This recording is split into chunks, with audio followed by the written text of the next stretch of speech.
This week on The Right Side, Kevin O'Leary has dropped out of the Conservative leadership race. A look at the BC party election platforms and which one will hurt you the least, and a summation of the media being blindsided by the United States stance on NAFTA. This is The Right Side, episode 14, recorded Saturday, April 29th, 2017. Surprises with Kevin O'Leary, NAFTA, and BC party platforms.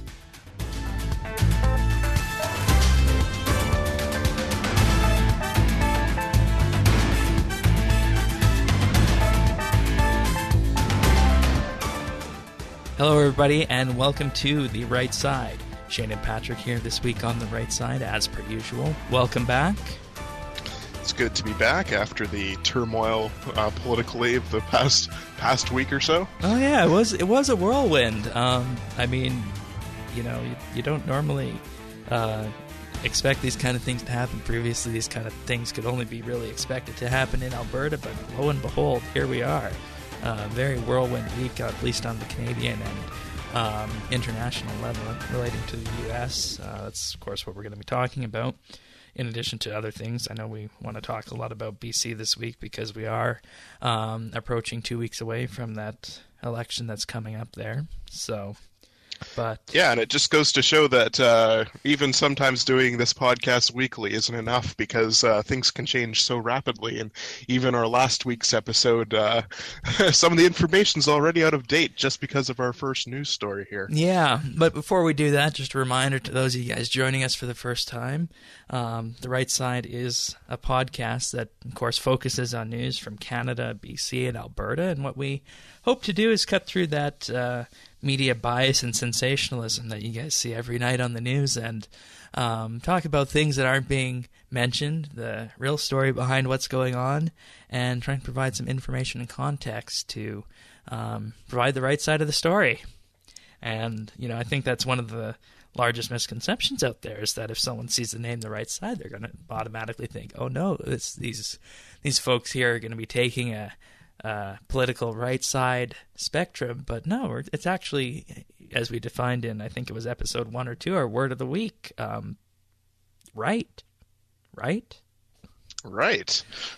Anyway, so with that being said, first news story this week, Kevin O'Leary drops out of the Conservative Party of Canada leadership race and endorsed Maxime Bernier. So the story goes as follows. I know you and I have some questions about this as to if there's more to it than is being reported here, being revealed. But Kevin O'Leary has questions. Yeah, he was mulling about this for about a week before making the decision. His reasoning is that he believes he wouldn't have enough support from Quebec should he win the leadership to form a majority mandate government. He feels that Quebec is his weakness and he wouldn't be able to win seats there. He feels he'd have the West locked up and most of Ontario, but Quebec would be a problem. And he feels the tipping point for this was when he saw the overall Conservative membership numbers come out, seeing they were higher than expected, meaning his share of support was ultimately lower than was intended on his part. And, you know, this combined with his position of being the perceived front runner and being tied with Maxime Bernier meant that this was a strategic play for him to bow out because as an outsider, he says he would have weak second ballot support compared to someone else in the party who would have stronger second ballot support. So, you know, that's the official narrative right here on this. And we have some questions about this because it doesn't all add up. No. So where does this leave the race, and why doesn't this add up? So I'll let you start with why doesn't it add up?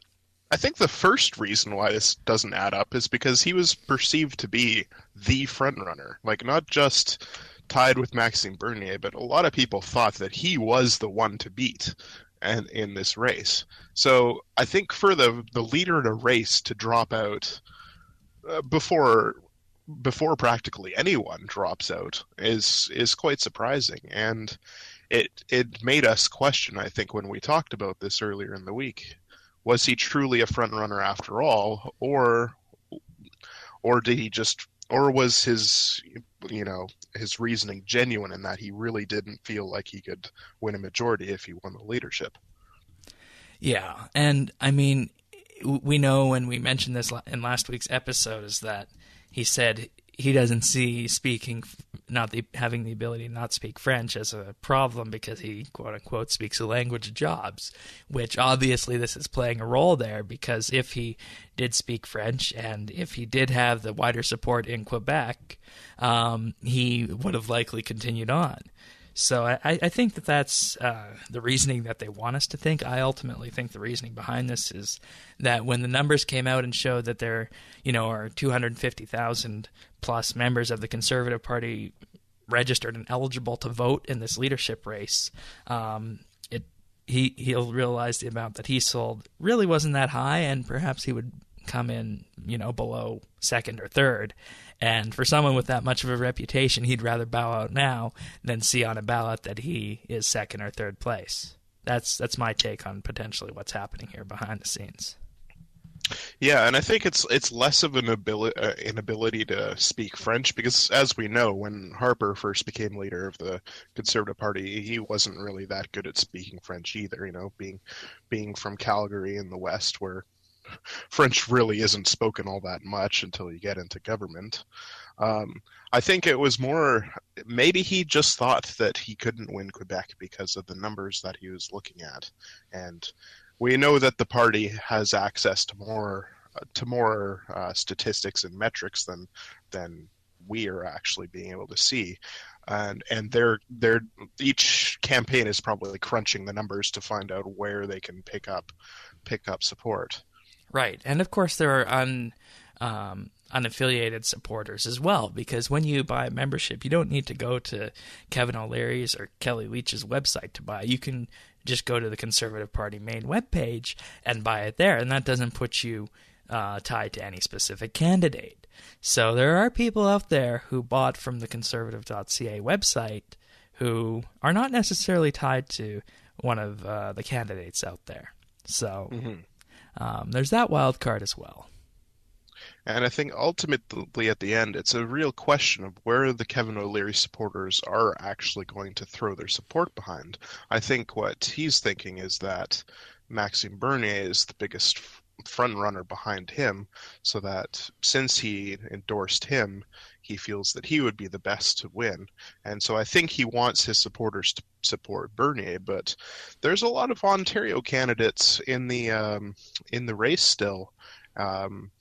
And it's a question of whether the support of his supporters will ultimately go behind Bernier, or if they're going to be spread pretty evenly amongst the rest of the candidates, which would mean not much of a change in the landscape. Yeah, and I think based on the kind of candidates we have in the race, if you're looking purely from an economic perspective, as we talked about last week, Maxime Bernier is the option you'll choose. But if you're wanting a more moderate overall result, and you're from Ontario, Erin O'Toole might be on that list. Or Kelly Leach, because a lot of Kelly Leach's second supporters, or a lot of O'Leary supporters, pick Leach second, probably. So she's really taking an uptick in support, and she was faltering quite a bit over the last couple of weeks, it seems. So, well, I mean, we haven't really heard that much from her in a little while. So, who knows? I mean, the nature of this election and how it's structured, it makes it really difficult to find out who people would actually vote for, and how you could accurately poll it and calculate it out percentage-wise. And that's something that we mentioned last week, and we'll mention again. This is a race where you get 10 choices on your ballot, and you can rank these people until they start dropping off.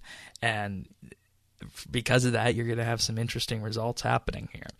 So, I don't have a crystal ball, and I think that an endorsement goes far, but, in this kind of race, who knows at this stage? So, I mean, you could see maybe even someone like Lisa Raitt see an uptick in support from Ontario, right? Yeah, or God forbid, Michael Chong, or even Chris Alexander, or it's hard to know really what's going to happen. I'm trying to picture the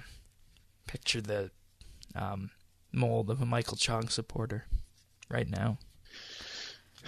Yeah, it's the race is just so difficult to predict that we're just gonna have to see, and you can follow along with us at rightside.news.ca. We'll have full coverage of what happens. Alrighty, on to BC then. So, Yes. BC So election coming BC May has 8th. an election, and it's coming up on May the 9th, which is just over a week from now.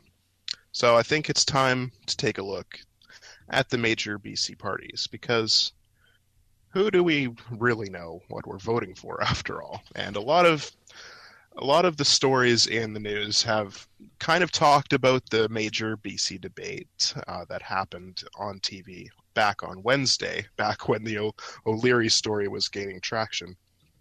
And a lot of them were talking about, the buzzwords and about how Andrew Weaver talked about the John Horgan and how he seemed kind of angry, and he was asking, "Oh, are you going to get mad at me as well?" And then that became the big story of the night. But I think what they're missing in a lot of this coverage is they're focusing on the buzzwords and the debates, but they're not actually talking about the actual policy. And I think that a lot of people who maybe don't like the Liberals but are afraid to go back to what the NDP did to the province in the 90s. I think a lot of them are probably thinking of voting Green just as a protest vote, or they might even be voting for the NDP, but they might not know exactly what they're voting for. So what I did is I had a look at each BC party's platform, and there's a website called icanparty.ca, which provides a fairly nonpartisan view of each of the party's platforms, and I just brought out some highlights for you all today. So on housing, the NDP sees that there is a problem with housing, and they think that the problem is mostly with the low-income renters rather than the home buyers. So what they want to do is they want to give a $400 a year subsidy to renters, which, yes, if you do the math, that equates to roughly $1 a day. I'm sorry. I'm sorry. What is $400 going to do in Vancouver for rent? That basically gives you $400, and your rent in Vancouver is probably somewhere around $1,200 a month. So times that by 12, you're probably paying roughly what does that add up to? About $14,000 a year per rent, and they want to give you a subsidy of $400 on that. I mean, you could do the math; it just doesn't really make sense. And I think a lot of people were picking up on that during the debate, and that $1 a day is something that sweatshop workers in third world countries get. I mean, I don't Well, really that's one see way how of this putting would. it. I don't really see how this would help anything, to be honest. On the other hand, the Liberals kind of want to wait for the market to stabilize before they make any more changes. Of course, they brought out the foreign buyers tax, which has had the effect that they desired, and it has cooled the market somewhat, and it's kind of stopped the prices from wildly increasing. So they kind of want to wait for that to stabilize before they do anything else. And however, the Greens, they kind of want to jump in with both feet, and they want to double the foreign buyers tax immediately from 15% to 30%. And they also want to introduce a lot of other taxes on home buyers and owners, which inevitably kind of makes it harder for you to afford your own home, which in Vancouver and Victoria are already really difficult. And it kind of makes you wonder, would all these taxes really solve the problem of the housing prices that a lot of people are really concerned about? There was a poll done just recently, and housing actually has become the number one issue in BC over the economy in the last year or two, and it's the first time that it's been past the economy as the number one issue in over 10 years, and it really is a big issue. So I think that when you're talking about housing, you have to really think about what you're going to do Right. before you do it. And the reason that's the case, why it's become the biggest issue, is because Vancouver and Victoria are your largest population centers in BC, and that makes up the majority stake of where you're going to be counting the votes on May 9th. Yeah, exactly. I mean, over half of the population is in the Lower Mainland, and a good significant 15 to 20% of that is also on Vancouver Island as well. We have the Vancouver Island is roughly 750,000 out of the 4 million that's in BC. So it does impact a lot of people, especially if you would put in these policies without really thinking too much about how it is. And the $400 a year to subsidize renters, I really don't think that would really help too much when it comes to housing prices. Now, if we switch gears to healthcare a bit, the biggest issue in healthcare has been MSP, or the medical services premiums. Now, BC is the only province in Canada where they have to pay a separate premium for their health care. Everyone else is covered under this, and this is something that's been going on for ages, and a lot of people have been kind of upset about the MSP premiums, and they want to get rid of it so that it is in line with all the rest of the provinces. So the Liberals want to cut the MSP gradually while the economy grows, so no new taxes or deficits are put on the BC population. However, both the NDP and Greens want to invest massive amounts of money into the healthcare system to cancel out MSP completely within the 4 years. But they plan to pay for this by increasing taxes on the corporations and the wealthy. But if you actually look at our show from 2 weeks ago, episode 12, a lot of the tax increases that they plan on putting on the wealthy and the corporations don't actually cover the amount of the money that they would be spending on the healthcare. So it really just it also makes you wonder, where on earth is this money going to come from? Right. And I can say when we got rid of our healthcare premiums in Alberta, that put a significant dent in the amount of money that the province was able to bring in. And that was a cause of the deficits and financial problems that we started having in the mid-2000s. So I would think carefully before getting rid of these medical service premiums.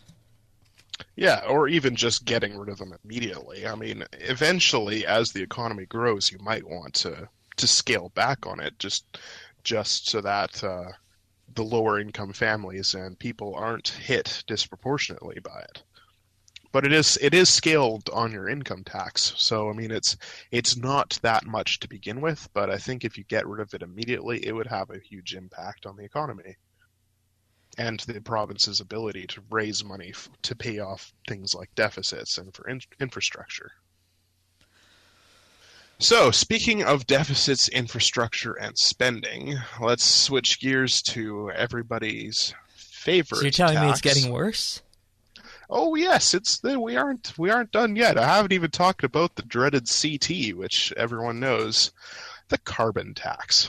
So, Greens and the NDP both want to increase the province's carbon tax. Greens want to do it by the most sharpest incline that we've seen. They want to start in 2018, and they want to increase it by $10 per year, which would end up being a total of $50 per year in 2021, which would be way more than even Alberta is, and more than the federal amount would be as well. Whereas the NDP wants to match Trudeau's federal levels when he implements his, whereas the Liberals, who we have to say did introduce the carbon tax in the first place, they want to keep it where it is until other provinces catch up to them. So this seems to be kind of a united issue for the parties, in that they want to keep the carbon tax and they want to keep it where it is, but a lot of the Greens, the NDP, want to keep raising it by quite a bit, and they want to, especially the Greens, who want to match emission targets by 2040. They want to keep raising the carbon tax every year until the emission targets are matched. So it makes you think, how is this going to have on our industry, on our natural resources, on our natural gas, the pipelines, oil, all of the shipping that goes out of the port of Vancouver, uh, all of the highways that go through BC. It makes you wonder what is going to be the impact on the province if one of these parties get in.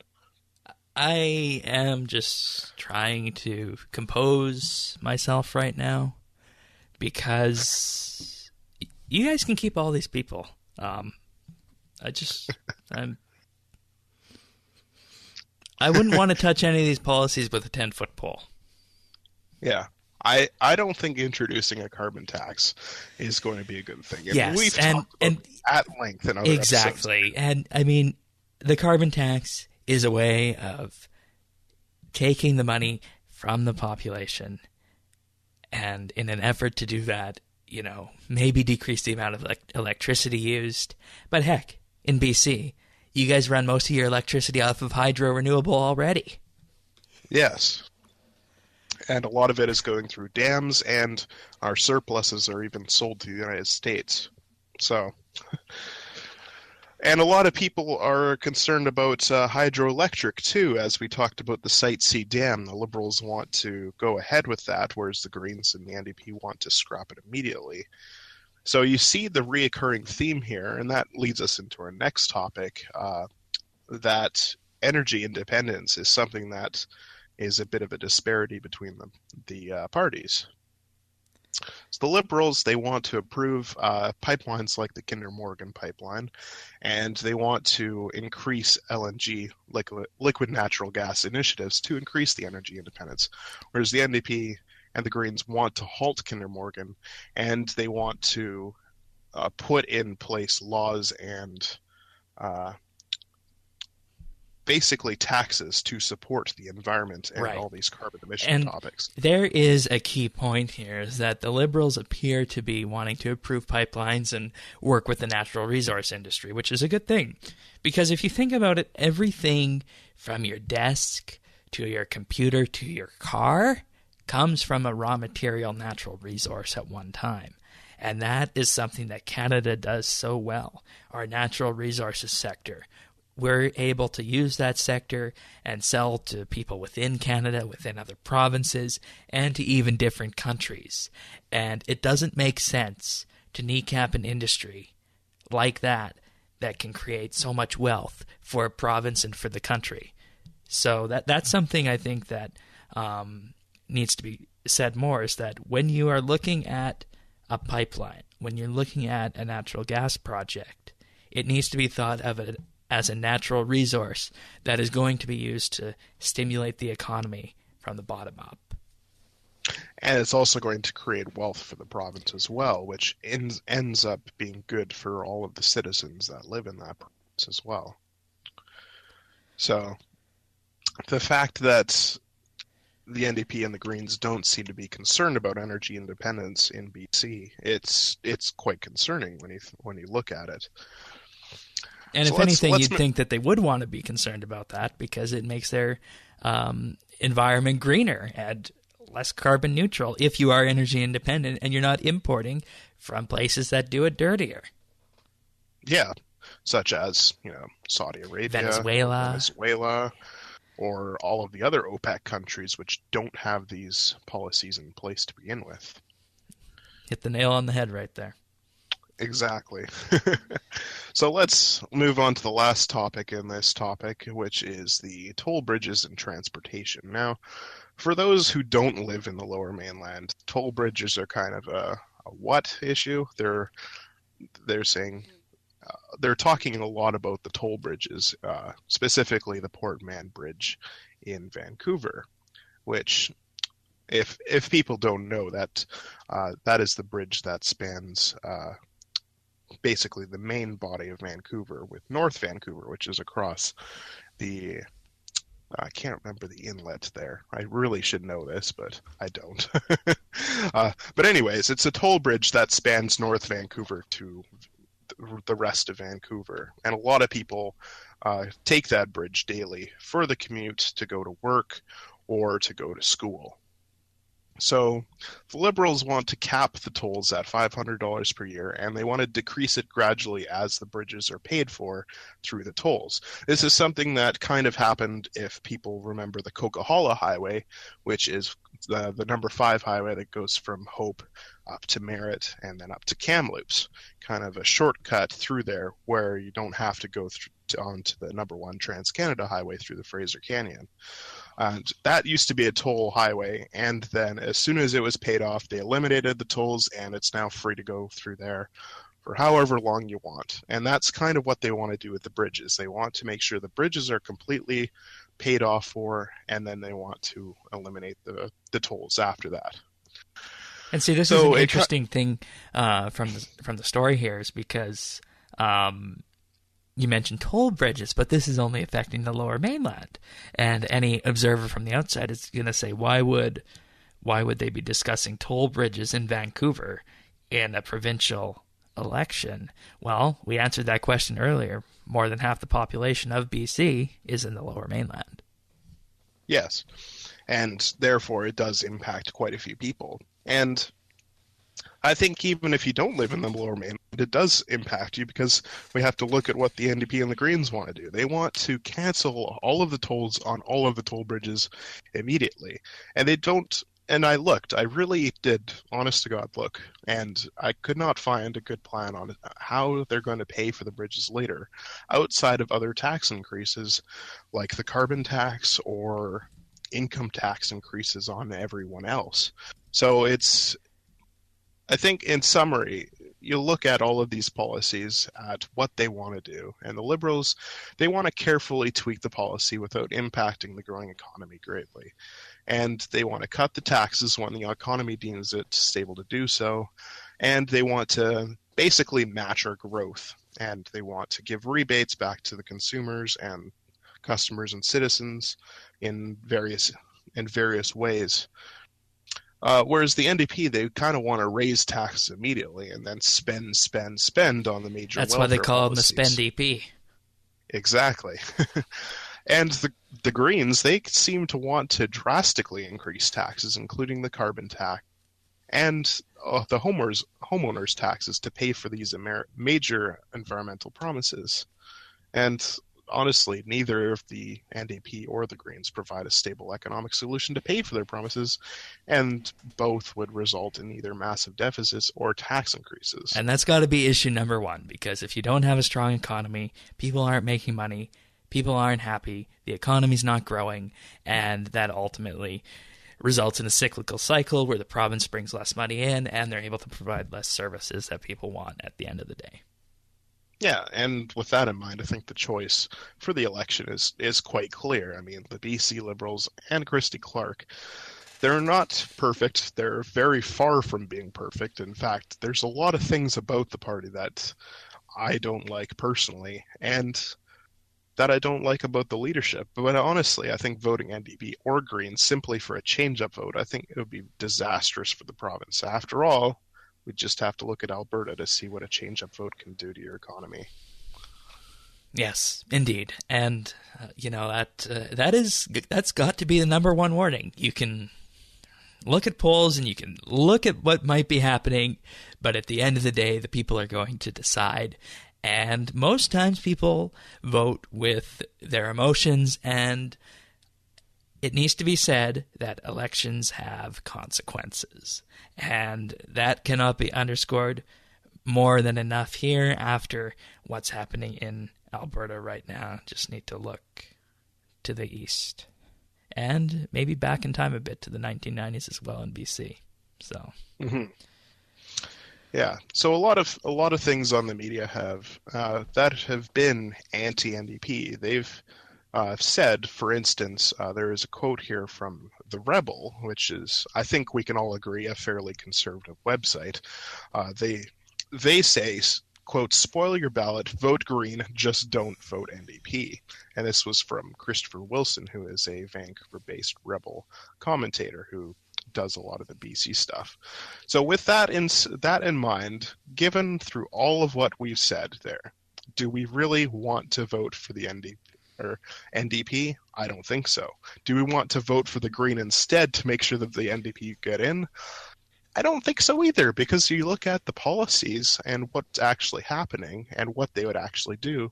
I don't think the Greens would be much better than the Liberals would be. And as an outsider, this is just making me want to run away from all the options that are here. I mean, yeah, because the Liberals are basically, despite what everyone says, they are an amalgamation of conservatives basically put together to make sure that the NDP don't get into power. So a lot of their policies can be attributed to a mix of liberal and conservative economic and social policies. So if you are a conservative and you don't like the Liberals... Or even a centrist. Or a centrist like myself. I think you could look at all of the issues here, look at what the Greens want to do, and look at what the NDP want to do. I'd even say a center-left person who doesn't like paying more taxes. Yeah, I mean, that's the reason why the Liberals have been in power for 16 years to begin with, is that the alternatives are not good, and they're not stable. And a lot of people think... Even conservative websites who probably don't do as much research on this as they should, they want you to vote Green so that the NDP don't get in. But honestly, if you vote Green and they manage to pick up a handful of seats and either the NDP or the Liberals win a minority, you look at who has the balance of power there, and a disaster could unfold regardless. It's over. So I think that people will have to look at the policies, look at what's going to happen before they go to vote. Yes, because exactly. A lot of the media is not covering this, and I think the media is being very disingenuous about not covering this. And that's why we're dedicating such a huge, substantial portion of the time on the show to this. You guys might be looking at the clock and realizing, oh boy, these guys are already running into the half-hour mark and we're only on story number 2. Well, the fact is this election is coming, and it's coming quick. And we've pretty much decided here that until the election happens, our focus needs to be on BC. So that's what we're going to be doing for the next couple weeks. Indeed. And I would hope that our listeners take what we say and have a look at the party platforms. You can find them all at icanparty.ca. Has a very good breakdown of each of them. That's where all of this information has come from. It's all sourced, so you can look at it yourself, and there was no spin on this whatsoever. Didn't make any of it up. It's all there. You can find it all yourself. Yeah, and my only spin is from seeing what the Alberta NDP has done here in the last 2 years. So. That's yeah. And it's really hard to imagine what a possible BC NDP and a possible Alberta NDP government collaborating together on issues. It's very, very, very frightening to see what that would be. So very dark. I would very much hope that voters look at the issues before they go into their ballot places, put their name down on the ballot, tick a mark next to their representative, and then look at the news to see who we elect on May 9th. As always, remember to go vote. Yes, and don't believe the polls. If the party you're wanting to vote for is down in the polls, still go out and vote for them. As we've been proven many, many times now, polls can be wrong and are often wrong. Indeed. All right, well, our firing line story this week is a story that came out of nowhere if you're listening to what the mainstream media is saying, but in reality, this has been building to this for about a week and a half now. So, this week, Justin Trudeau has said that he is willing and hoping for a NAFTA renegotiation after Donald Trump threatened to pull the U.S. out of NAFTA.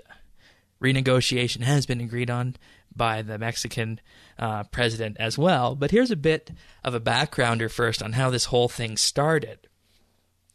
So first and foremost, U.S. dairy farmers are a little bit upset about not being able to access certain areas of the Canadian dairy industry because of our supply management system.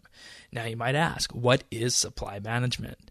Supply management is something that is in place with our dairy industry, and it basically says that if you run a dairy farm, you are only allowed to sell a certain amount of milk or milk products to various places each year. And if you sell beyond that, you're going to be penalized because the supply management is essentially a quota system on dairy, meaning you cannot sell more than a certain amount. And this has the downside of preventing those in the dairy industry from selling to the U.S. for the market price that the U.S. would demand. It also prevents dairy products from the U.S. flowing into Canada freely. And that is where this issue comes from, that there are some U.S. dairy farmers who are upset that they're not able to access the certain aspects of our dairy industry and that they can't buy goods from Canada for a fair price. For example, there's some heavy milk product that is used to make cheese in Wisconsin. And this is sold at above market values to the U.S. because of our supply management system. And the U.S. doesn't like this. In fact, President Trump brought attention to these issues when he was in Wisconsin a week and a half ago, stating that these practices are unfair by Canada and that they need to be looked at. So that's how this whole issue started. It started with our dairy industry in Canada and the U.S. having some rightful concerns about our quota system known as supply management. Second, the U.S. imports a good amount of lumber and raw timber from B.C. for their housing economy. Actually, Washington State and Texas bring in the most of their lumber and raw wood products from Canada. And as a result of the dairy dispute and the fact that we don't have a softwood lumber deal with the U.S. has placed tariffs once again on wood products and lumber that are imported from Canada. Now you might be thinking, why this? Why this? Why the wood industry? Well, softwood lumber trade issues with the U.S. have actually been commonplace going all the way back to the 1980s. In fact, the Chrétien and Martin governments in the early 2000s had their own issues with softwood lumber. This was rectified with a deal put in place by the new Conservative government in early 2007. This deal expired in October 2015. And without a deal, there's no entry into the U.S. lumber and timber market, which in itself can be very protective. Now, if we're thinking back to the 2015 election campaign, was there really much of a debate on softwood lumber or supply management? I think softwood lumber is simply a BC issue. You hear it here a bit, and you hear it provincially. And right. Christy Clark has been talking about it, but you don't hear it federally. And you whatsoever. don't hear it federally, but you need to hear it federally. But because it's a natural resource and it deals with crossing an international border, it's the federal government's domain. Mm-hmm. So that's why that is often overlooked. So in order to bring attention to the U.S. dairy issue, the U.S. placed tariffs up to 24% on lumber and timber entering the U.S. from Canada. Now, this is, of course, going to have consequences in that prices the Canadian wood products out of the American market and forces them to buy American, which is what Trump said he was going to do. Now, what's the downside of that in Canada? Well, that means that our wood products are just sitting there, and they can only be sold within Canada for a reasonable market price. And the result of this is, of course, it affects the Canadian dollar, probably negatively. In fact, actually going to be negatively. And the forestry industry in BC is definitely going to face job losses because of this. So it's an issue that needs to be dealt with. Now, following this, President Trump also mentioned that the White House was drafting an executive order to pull the U.S. out of NAFTA. And then the fourth pillar in the story is that with the potential pullout of NAFTA on the horizon, both Prime Minister Trudeau and Mexican President Enrique Peña Nieto have agreed to renegotiate NAFTA. Now, I think it's clear what the whole end game of the everything from dairy to lumber and now NAFTA was. It was to get to the negotiation table on NAFTA, because anyone who listened to Trump during the U.S. campaign, he said that was going to be one of his main issues, is that he wanted to renegotiate NAFTA. Yeah, and Now, if you look at what Trump has done in other issues as well, he very much plays hardball because he knows he has the strong position to deal from, and he could just say we don't want to play with you guys anymore. Let's cancel it completely, and they'll rush to the negotiating table to try and exactly, get deals in place. exactly. And, this perhaps was the biggest thing that was overlooked inside the media this week on this whole story. It seems as though that the U.S. Timber tariffs surprised everyone. It didn't surprise me because I saw what was happening with supply management, and that's the U.S.'s way to get back at protectionist Canada's dairy industry. And then, that's going to lead to NAFTA, of course, because, well, it's the single largest trading deal between Canada and the U.S. So if we have tariffs on wood and we have tariffs on dairy, well, let's talk about NAFTA. Maybe we can use that as a way of fixing both these issues and coming out with something that's better for both countries. And, just the pure fact that the connection in the media wasn't made between dairy, timber, and NAFTA was downright astounding. Yeah, you looked at all of the stories that came out this past week and a half or so on this story. You look at what they're saying. They're saying, "How is this an issue? It's not a big deal." And it really is a big deal. In fact, it seems like only Maxime Bernier seems to notice that it's a big deal. He's talking about supply management. That's one of his cornerstones of his policies. And you look at the rest of the candidates, they're not really looking at it. And before Trump threatened to pull out of NAFTA completely, it seemed like the federal government wasn't looking at it either. Yeah, and you raise another interesting issue there is that Maxime Bernier is, of course, talking about this, but the Conservative leadership race is a month away from ending, and Maxime Bernier isn't in the news about this in the mainstream media because, supply management is his core domain, but the media doesn't want to talk about it. And I think they're doing everyone a disservice by not looking at this issue from the Conservative leadership race, because let's be real here. The Conservatives and the Liberals are the two natural governing parties of Canada, and one of them is going to form government in 2019. Mm-hmm. So we should be looking at those issues for everyone. And I think if it wasn't for Maxime Bernier, a lot of people wouldn't even know what supply. In fact, before he started talking about it, and I went to go look it up, I didn't know what it was. I didn't know that this was such a big deal, and it is. It really is. You look at all of the trade issues and how it affects the economy. Like, the U.S. provides about, I think I looked at the numbers, it was about 80% of our exports go to the United States. Yeah. So if we don't have a fair deal with the United States on NAFTA, our economy could collapse. Yeah, we need to be on our toes, and we need to have the best negotiators in the federal government going for this. I'm sorry, but it's not time for, the kid gloves and, maybe making some finely veiled threat. It's not time for that. It's time to, sit down and renegotiate this deal as if it was, the high-level trade deal that it is. And I sincerely hope that the government realizes that and will have the team to be able to accomplish that successfully. Mm-hmm.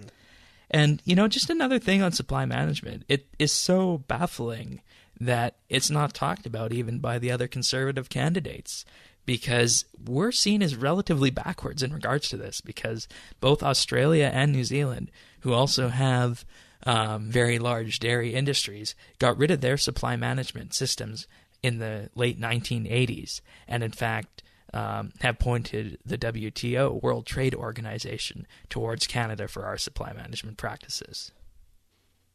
So it's seriously time to have a look at that. Exactly.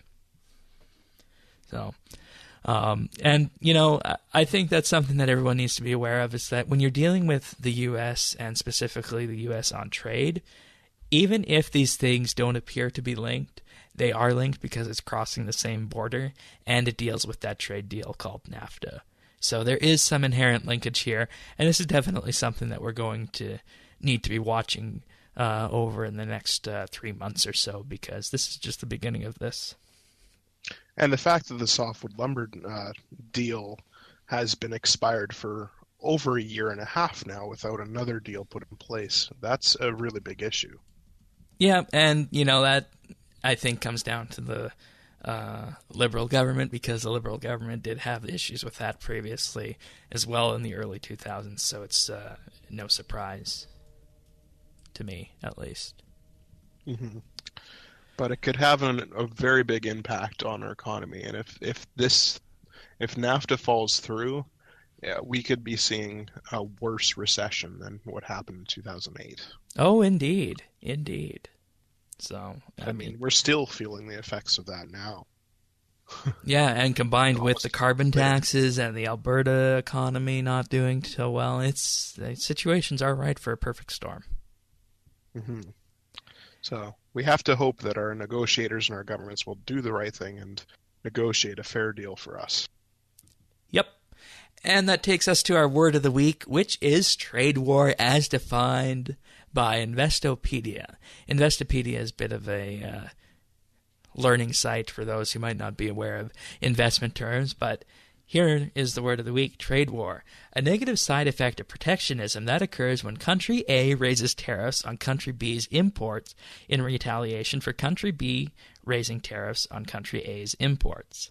Trade wars may be instigated when one country perceives another country's trading practices to be unfair, or when domestic trade unions pressure politicians to make imported goods less attractive to consumers. Now, trade war has been floated around a lot in the mainstream media this week, and I don't think we're at a stage yet where we're dealing with a full-blown trade war, because we've seen the softwood lumber issue before, and the supply management issue has been there for decades. So the fact that the mainstream media is calling this the beginning of a potential trade war is jumping ahead of the ball a bit from where it's likely going to end up, because I don't think it would have been called a trade war in 2004 when it was President Bush and Prime Minister Paul Martin dealing with the same softwood lumber issue. Yeah, and to call it a trade war is, I think, it's another buzzword, right? That, war is bad. People don't like war, so they're going to see it as a bad thing. But I think it's essential that Canada and the U.S. negotiate this deal so that it's fair to both countries. And if they just keep raising tariffs on each thing, it's going to be disaster for Canadian economies. Not so much American economy, but it certainly would impact them, but it wouldn't impact them as much as it would us. Right. And as we discussed in one of the very early episodes of The Right Side, free trade is good, but it needs to be a fair free trade deal. And it needs to be negotiated on terms that are agreeable to both countries. And there's no reason why a trade deal struck in the late 1980s and early 1990s shouldn't be up for reevaluation in the 2010s, 2017, when we are right now. So free trade is great, but it needs to be fair trade, and trade deals need to be looked at regularly to ensure that they are fair and modern. Mm-hmm. Anyway, so keep that in mind next time you hear the term trade war in the mainstream media. All right, well, I think that about does it for this episode of The Right Side. Jam-packed with information, but we had to get it in there and provide a bit of a background of what the BC party platforms look like at this stage of the game. So, Unless there's anything else, I'm good to say to the listeners, see you next week. Yes, and as always, you can find our full show notes at rightsidenews.ca. You can also find us on Twitter and Facebook at rightsideca, as well as on iTunes. Thank you for sharing your time with us, everyone, and we'll see you next week.